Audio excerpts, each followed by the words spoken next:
speaking about Breathe With Me, which is the last book of your Playing for Cute series. I'm sure you have talked about it endlessly at this point, but we're going to do it again. So, can you give us maybe a little synopsis of the series and then a little bit about the book, too?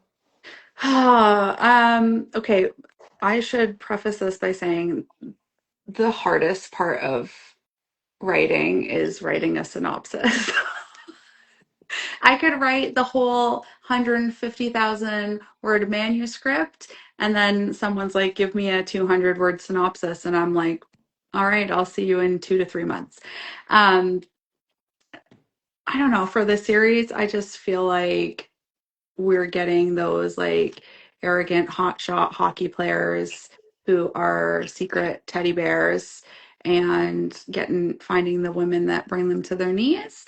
And I think as a whole, the series is more about finding your family, like finding your people, like the ones that you get to choose and who make life better.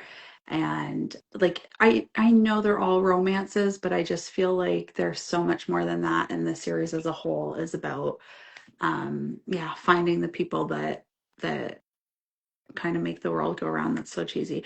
But yeah, and we really see that in Breathe With Me because it's so much about like support, how you can support your friends. And obviously Breathe With Me is more heavy, and we've got that infertility storyline. So yeah, and Breathe With Me, I would just sum it up quickly like that it is about this married couple. I would not call it a marriage in crisis, but yeah, but we've got this married couple who we've seen from day one, and they are so strong as a couple, but also individually, and they have been such integral parts of everybody else's story so far. And now we get to see them struggle. We get to see them on the other side of the coin and how their friends step in for them. And yeah. Yeah, I feel like that's a little bit of a misconception that people have, like I've seen a little bit here and there. It's like, it's very much to me not a marriage in crisis, but I think people maybe just don't know how to say, like, it's about people who are already married and they're going through things. And how do I say Yeah, that? I know. I feel like it's just an easy way, and like people otherwise are like, well, why would you write a romance about an already married couple if it wasn't in crisis? And I guess like there's like a crisis in its own way, but I always worry that that like leads them to the impression that they're separated or whatever, which spoiler alert, they are not. Well, I But thought that was one of the things I loved the most is that it's very much not them trying to figure out how to be together. It's like, no, we want to be together. And I think that's so refreshing because it was, and we'll talk about it a little bit more, but you do give little snippets here and there to like have a little bit of the like romance along the way, get us to where we are. But I don't know, I really liked it. So, uh, I'm so glad. you did already, you said that they have kind of been on this journey with all of their friends throughout this series. So, did you know from the very beginning that they were going to get their own story? And, like, if so, where did you get the inspiration? And if not, where did you get the inspiration? I did not know. So I mean, I've said this a few times. So if anybody is hearing this for the first or second, third, fourth time, I'm sorry. But I, so when I started writing, I also started reading again, for the first time in a really long time. So I did not know that like interconnected series were a thing at the time that I started Consider Me. So I started writing Consider Me back at the beginning of 2020. And it was just supposed to be Carter and Olivia. So, like, Emma and Kara were already together. But, like, as I went through the story, I was like, well, Adam's girlfriend sucks. We need to find him somebody else. He deserves it. And then I was like, okay, but Garrett and Jenny could be fun. Like, let's see how much we can piss Carter off and so on and so forth. So partway through writing Consider Me, I was like, this needs to be more than one book. And, I got to reading and I like realized that like how authors did interconnected series and everything. And I was like, yes, this could be amazing. Um, but even at the time that I finished Consider Me, I still don't think I knew what I was going to do with them, although I think that I wrote the story in 2020 and then I posted it on Wattpad and like later in the year on 2020. And at that point, I knew that I wanted to do something. And so I think there might be like the very smallest hint of what their story would be about. Like, I think she says something about when they get married, she can't wait to like let that man put a baby inside of her. And that was just supposed to be like, I mean, nobody would pick up on that as a hint because that's what a lot of people say, and something that Kara would just say also. Um, but I started like planting the hints and Play With Me a little bit because Olivia's already pregnant in that book, and you kind of see Kara um, like being wistful. I wouldn't say like envious at that point, but wistful and being like, oh, you know, and she's a little bit kind of like, how come you know, you guys got pregnant by accident, or unplanned, but like we're trying, why isn't it working for us? Like she's kind of starting to get into her head. But anyways, so I knew definitely when I started Play With Me that that's where their story was going to go. But when I started Consider Me, I had no plans for even a series, let alone their book. And then I was like, how do I go back and write their book after the fact? Because one thing I didn't want to see, like, I didn't want to go back to their beginning and write them meeting and everything because I was like, I don't want to see Carter as a fuck boy. Like, no, I can't do it now. Um, so yeah, and I know we still got to see some back and forth, whatnot, but yeah, and inspiration. I mean, when I was writing Consider Me, I was going through infertility. So um, it just got to a point where that storyline made sense and where I wanted to see my story in a book and see this, like, see how they work through it and see this really strong character, like Kara specifically. I know it's, both of them, but specifically Kara. She's such a like bold, confident woman. And I wanted to see her go through something like this and the way that it would affect her mental health. And I thought that that would help people who haven't gone through it kind of understand it a little bit better. Well, and you just talked about it a little bit, but I think it was really fun the way that you brought the beginning of their like relationship into the story without it like it's not a dual timeline, but it's definitely like flashback. So why was that important to you? Like why did you feel like readers needed to experience that? I think for two reasons. I think because this series is so fun. Like we do have heavier themes throughout it. There's a layer of grief in everybody's story.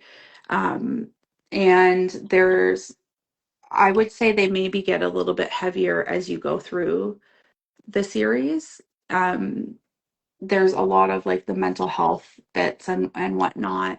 And of course, this book I found to be the heaviest. So it was like, I was really worried, am I going to balance this well? Like, I still want people to be able to find the same humor in it and have fun with it, even though they're going to cry and everything. So, how can I make sure that we have that? Well, I can do those flashbacks when it's like easier times in their life. Um, but also I wanted to show how they meet. I wanted to see that instant connection and how they were just like so meant to be from the beginning, how all in they were, um, just like how they were really like unstoppable, like as a couple from the beginning. There was no other option than the two of them together. But also, every flashback, I think, has some type of like mention of oh, can't wait to have kids with you or something. Like, can't wait to grow this family with you. Can't wait to do this. Like, there's like they're always kind of thinking ahead. And it was meant to show from the beginning, like how like Emmett was just like one look at her and I'm done. Like, this is the woman for me. I am going to like build a family with her. But but yeah, I felt like they were really important to the story for that purpose of like showing their desire from day one to have this family together. And as they get closer and closer to like their wedding date and stuff like that becomes a bigger thing in the flashbacks. But yeah, just I think showing them in their happier, I mean, they're happy, but like their easier days and how just in tune with each other they are and how perfect they are, because it is hard to fit everything you want to fit into a story as heavy as this with such a serious topic. It's like, how the hell do you tackle it all and like squeeze it all into a story? So it was tough, but yeah. And why was it? I mean, you said you wanted people that haven't gone through this to kind of get some insight, and it was something that you were going through. Why was it so important for you to write the infertility story and get it correct? Um, it's such a it is such a isolating experience, infertility, and it shouldn't be, because I think it's 1 in 7 people that go through it in some way. And that's a lot. So we shouldn't feel so alone during it, because like there's so many of us that go through it. But there's so many like misconceptions around it as well. And it really just wrecks you mentally. And like suffering in silence like that is just probably the worst thing that you can do, because you are like genuinely like filled with so much hate towards yourself, and nobody wants to sit in that alone, because we will just stew on it. Like, we need that like support system, so people can be in our ear like talking us kind of out of that. It's not necessarily someone else's responsibility, but there is just no reason why we have to do it alone. And there's so much shame around it, and again, there shouldn't be. Like, it is just something that happens. Um, Most of the time, it's not anything that can really be controlled. Um, and it's just shitty. And I think like something that really struck me when I was going through it is that if you don't go through it, you don't understand. And people had a tendency to be kind of really cruel in their misunderstanding of it.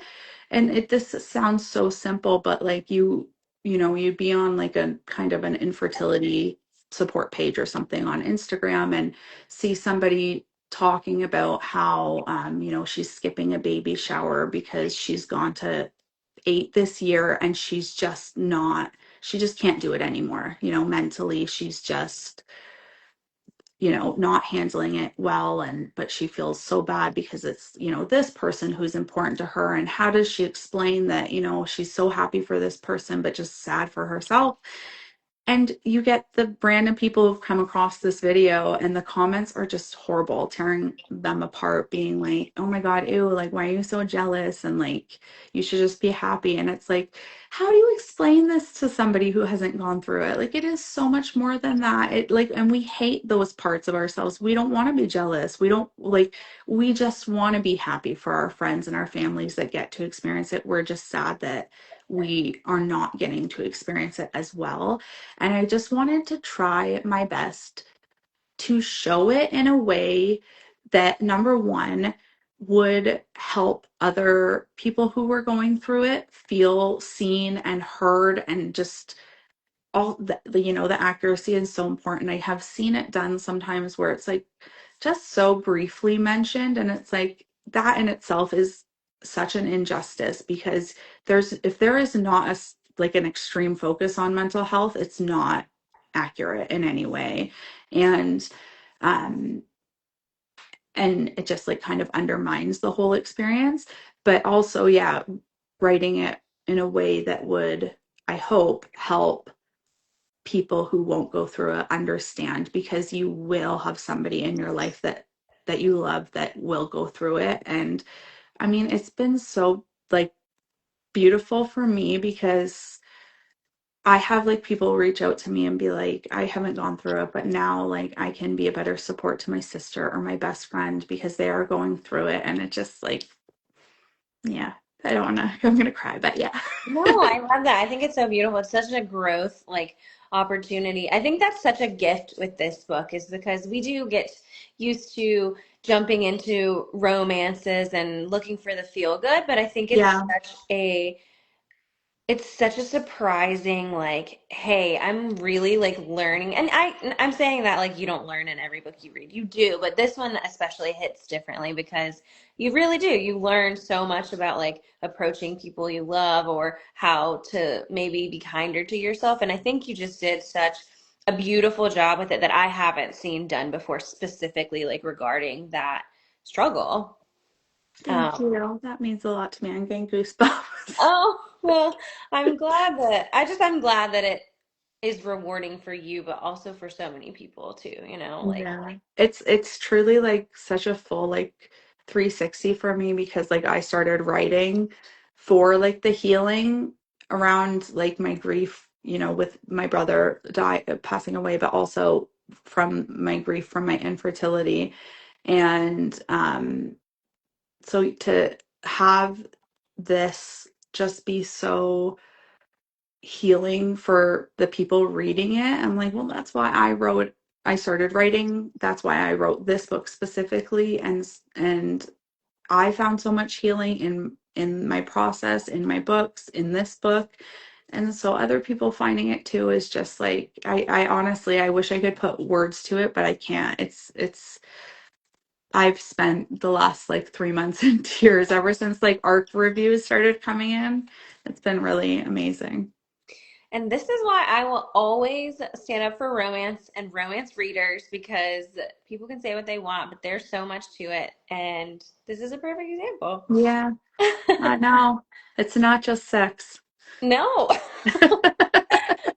So I know that we've kind of talked about this a little bit. If I'm asking a repetitive question, we can just skip over it. But I know I'm definitely not alone saying like Caro is my favorite from the beginning. She just has that personality that jumps off the page and just like latches onto you. Mhm. And we get to see all of like these fun sides of her throughout the story, but you've already said like in this one we just see something different. You know, we get to see these sides of her, the moments of doubt where she like just truly doesn't know how she can go on. And it hits you so hard, but I want to know like why it was vital for us to understand and have those different layers of her exposed so rawly.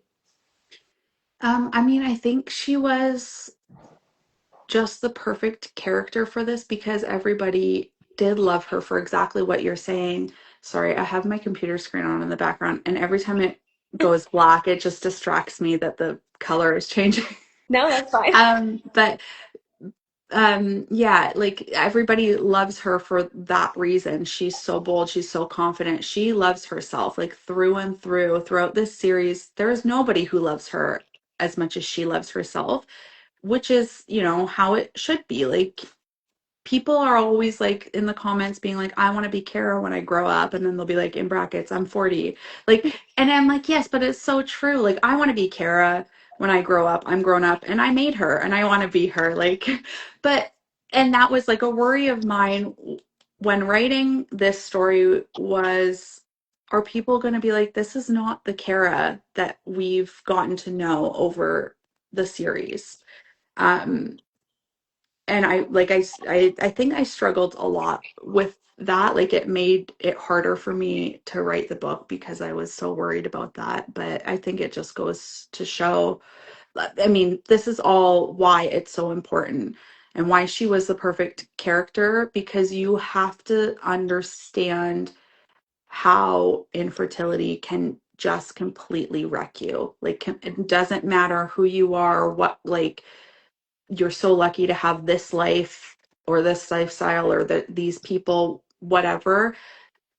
it is just so important to understand what infertility can do to your brain specifically, because yes, we all know that like it's hard on your body. You're injecting yourself with hormones day after day after day. You're going to be subjected to physical side effects, of course. Everybody expects that, but it's the mental toll it takes. And it just feels like she was such a perfect character because we love her for those reasons of that she is so strong. But this does, like, infertility does not care how strong you are, and it is going to test that and completely take it away from you. Um, and I just don't think the book would have been what it was without showing that and without being so vulnerable. And I just don't think it would have been accurate. I don't think that people would have felt quite so seen and related quite so much. It would have felt probably a little bit more like surface level. Um, I don't feel like I would have done it justice. I don't think I would have been proud of putting something like that on there. But it's so hard as well because she is having like genuine mental breakdowns at parts in this story. And those are like pretty much word for word things that I went through or said to myself. Um, and, you know, I've been so honest that this story is so largely reflective of my own journey. I'm like, I'm not just putting this story out there where her character is raw and vulnerable and everything, but people are going to know that this is me. Like, you know, there's that scene where are we allowed to we're allowed spoilers in this? Okay, that scene where you know we're counting down from the counting down the negative pregnancy tests for 2 years, and you know at the end she just looks at herself in the mirror and just says I hate you, and I'm like, 3 words, that is the most like vulnerable thing I think I've ever written, and I feel like it just like hit so hard. And like if I had to wrap up, if I had to, you can't, but if I had to wrap up infertility like in one chapter, that entire chapter would be it, because you see that like she starts off like that first negative test where she's like, oh, well, let's try again, and you just see that slow decline, and then like the every single layer of grief you see it in this chapter where she's, you know, going, I'm done. I cannot do this anymore. Never again. And then the very next month, she's right back at it, being like, please, please, please, please, please, and like begging and like what, you know.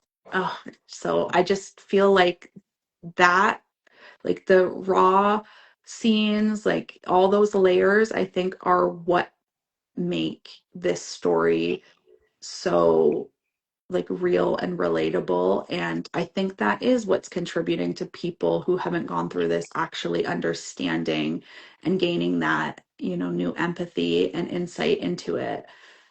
So yeah, I think it just wouldn't be what it was without that. Yeah, I mean, I know my reading experience was very much like my heart is racing. I feel like this churning, and it's like I'm feeling these things that I haven't done. I haven't had this exact experience, but I feel like I'm in this with her, and I like it's just that's a superpower, I think, to be able to like do that to readers. And I know I'm not the only one. I see reviews and all these people and people that I've talked to, and it's like, yeah, just I don't know. I don't know where I'm going with that. It's just that was my experience. And then that was such a painful like chapter, that the one that you're talking about, but kind of looking at the other person in this situation, Emmett, we also get to see him and like his steadfastness and his devotion, and also this helplessness because he can't do anything about it. And also, like, it's not his body that is not functioning the way that he wants it to, but at the end of it, he's mostly concerned about her. Like that's his priority, her Yeah. health, her happiness. So, what did you have to do to get into his headspace? I like, I don't think that I had to do anything. I don't know. Like that's a tough one for me because I just feel like I knew him. Like I knew him by the end of the series. Like I've, written him as a side character for so long, which, sounds right, but also at the same time, normally that happens and I get to a book and I'm like, well, I know them as a side character. I don't know them as a main character. But I just like who he is as a friend, who is like, as you're saying, like steadfast. And I hear little footsteps upstairs. So if I have a child that pops in here in a minute, I'm sorry. But yeah. Can you hear them? Yeah. But yeah, oh God, I lost my train of thought. But like, yeah, you said steadfast, and that, like, who he is as a friend is who everybody needs as a friend, and is who Kara needs in this moment. Like, this is what she needs. She needs somebody who is just solid, there for her, reminding her that everything is okay. Like it is okay. And what I mean by that is like it's okay to fall apart. It's okay to not know what's happening, to not know how the future is going to work out. It's okay to feel any way you want to feel, and that just because these things are happening and just because everything's so hard right now, and she feels this way right now, does not mean that it's the end. It doesn't mean that it's going to be forever. It doesn't mean that she won't um be somebody she loves again, and everything. I just feel like she needed that, like, steady, hand at her back in a person. And he was that. And yeah, I feel like that's who he's been through the whole thing. And I think that's also what we need from a partner when you're going through this, because it is tough. Because yes, they're going through it too. They want to be a parent as well. I can't imagine how difficult it is to watch, the woman you love go through this and be feeling so helpless. Um, but at the same time, it is largely different for them. We take so much ownership of infertility. Like we always, it feels like take the blame. And it's not to say that people are placing the blame or whatever. We're doing it to ourselves. Like, it's our fault we can't have a baby. It's our fault that our body isn't working, and um, what's wrong with me and whatever. And you don't really want someone to sit there and problem solve. It's like I don't want you to, like, come up with a million solutions for me, because number one, I've tried everything. Like, and you see that in this story. Like, she's talking about, getting rid of Tupperware. She's talking about not touching receipts anymore, these smoothies, everything. Like, if you've gone through infertility, the lengths of the things that we will go through, and over the way we will overhaul our lives because doing this worked for somebody else. So we've done it all. You don't need someone to sit there and be like, well, have you tried this? Or like, we could try this, we could do this. You just need someone to sit there with you through it, and like, just be there. And yeah, I don't know, it just he just felt like he was there. He existed exactly as he should already. Well, and I don't want to keep you too long, and if you need to run, we can go. But I did want to circle back to the friendship aspect, because that kind of like what you were saying about, like, I don't need someone to give me the solutions here. I think that goes back to their friend group and how they just were able to show up. And sometimes Yep. that's what you have to have. Yep. So why was that like such a significant theme for you? Why did you want that to kind of be the through line for this entire series? I just, I don't think I went into this series as a whole realizing entirely what I was doing.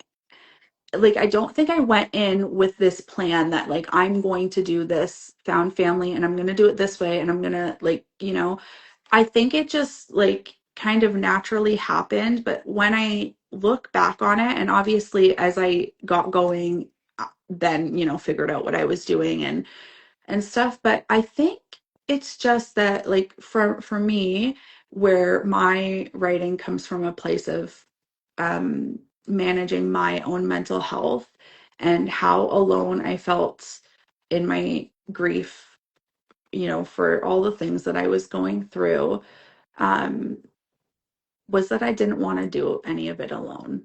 Like I wanted somebody there, like if you have lost anybody close to you, then, one of the hardest things is that people just move on. Everybody else moves on. They ask you, like how you're doing for a little while and talk about that person, and then it's just done and over, and you feel like the world is moving on and no one cares anymore. And that's really hard. You want someone to be there with you. Um, and it was this, like, it's the same with the fertility stuff because nobody is in it with you the way that you need it. And I just feel like I wrote into existence kind of what I wish I had and what I wish I needed, and or sorry, what I wish I had and what I did need. And I also think that for me, as well, two things actually. I think that there are like a lot of younger girls who are reading romance books nowadays, and they can be unrealistic. Like even mine, hockey players are assholes sometimes. They don't all have 9-inch dicks, you know? You're not always going to find a rich, hot guy. Like they're not going to have it all. But we're but I think that a lot of romance books in the past, I think we're seeing this shift now. It's like so focused on the couple and like finding that person. And I think obviously that's so important. But I think it's really important that romance books nowadays show that like it is not just a person, that you need to have people surrounding you outside of this person, that you need to have a support system, a community that you build around you, that you feel safe with, that you can go to for anything. Like like it's just so important that we have this because life is just so much easier with this little community around you. But also for me, there's like a layer of the men's mental health around it, that, statistically, um, men do not talk about their mental health, and men suffer the most with their mental health. And I wanted to do the opposite of that in this book. Like, I really wanted to see um, men who supported each other and like who loved each other out loud and showed up for each other and were not ashamed to love each other like the way that they do, and we're also not ashamed to ask for help. And even like, you know Jackson in his story in Fall With Me, at first he doesn't want to, he was very hesitant, and that's like a little journey for him, that he gets comfortable opening up to the boys and asking for help because he sees them repeatedly showing up for him without expectations. And I just think like that is so important, and that, yeah, we all need to find this, and I want to show that in my stories. It's a love story, not just about the couple, but about everyone, the Yeah, four and that's yeah. something I wrote down. I was like, it's not just a romantic love story. It is a love letter to friendship and the people that just kind of like lift you up. Yeah. So I think that's probably a great place to wrap up the conversation about the book. And I would love if you had one piece of advice for writers or aspiring authors, if you would share that with us. I just like I this is so cliche, but I just think just like do it, like, but like yeah, just do it, Nike. No, but I think that you have to, for me, and this is very clear now, that for me, my best writing comes from when I am so emotionally attached to something. Like it's something that I deeply relate to, that's really meaningful to me. Um, I just think you have to love the story you're telling, and just really pour yourself into it. And you might think it's shit. Just keep writing. Just keep doing. Like, Consider Me has had 4 drafts. Uh, And I would still rewrite it if I was given the chance today. Because if I look at Consider Me now and then I look at like the quality of, Fall With Me and Breathe With Me, I'm like, wow. Like, but you genuinely just like have to do it. Just sit down, commit, do it, and do it again and again and again, because your writing style will change. You'll find your voice and you'll get comfortable. And you will surprise yourself by how quickly you improve. But yeah, I just feel like do it. And if you are an aspiring author, I think you just need to get out there and like connect with others and share your writing and get feedback. It hurts, Yeah. but it is so helpful. Like I said, I shared on Wattpad, and it was like the best of times, the worst of times. It's so great, and I contribute it to like so much of, my success with self-publishing this series and then going on to traditionally publishing it, because I built this like little community on Wattpad. But it was also like really tough to be there because people can comment on every single sentence. And they do be commenting on every single sentence, and you will just know every single thing that people hate. But it helped me to write better stories. Like I said, I wrote Consider Me offline, and then I shared it online. When I shared it online, it was my second draft. And like people would hate, one part, and I'd be like, oh my God, if you hate this, you're gonna fucking hate what happens in chapter 34. So I need to change that. And like it does help me in that like aspect. But at the same time, sorry, this was quick advice and it's not quick at all.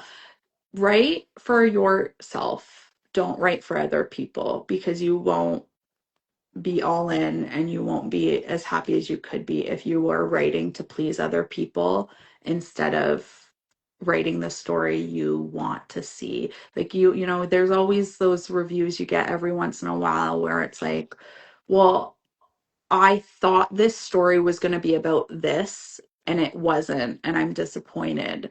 And sure, that's valid, but this is like the story that I'm telling. Like I'm the author. This is the story I wanted to tell. And if I had told that story, I wouldn't have been happy like that. And I think that that is so important, is just sometimes you have to turn off the voice in your head that is urging you to make someone else happy. What do they want to read? And go, well, what do you want to read? What do you want to write? Like, what's important to you? So, Yeah, because at the end of the day, the only one that has to like live with it really is you. So yeah, make it what you want. yeah, Well, Becca, thank exactly. you so much for joining me. And just like personally, thank you for writing this series. It's been such a joy, and I've loved every single minute of it. I'm so sad that it's over. I'm still trying to figure out how to like be okay with it being over, but it will be a comfort read for the rest of my life. But and I know everyone feels the same. That's I know. I don't know how to say goodbye either. I'm like, well, how do I release anything else? I feel like people are just going to be like, okay, cool, but what about, like, are we going to get a next gen? Are we going to do this? Are we going to do this? Like, yeah, well, we'll see what comes, and we'll yeah, love it no matter what it is. But yeah. thank you so much, everyone. Go read Breathe with Me, but read the other books first if you haven't. And just have the best of times with it. Get some tissues and take care of yourself. But thank you so much. I hope you have a great night. Thank you for having me. Bye, everyone. Bye bye.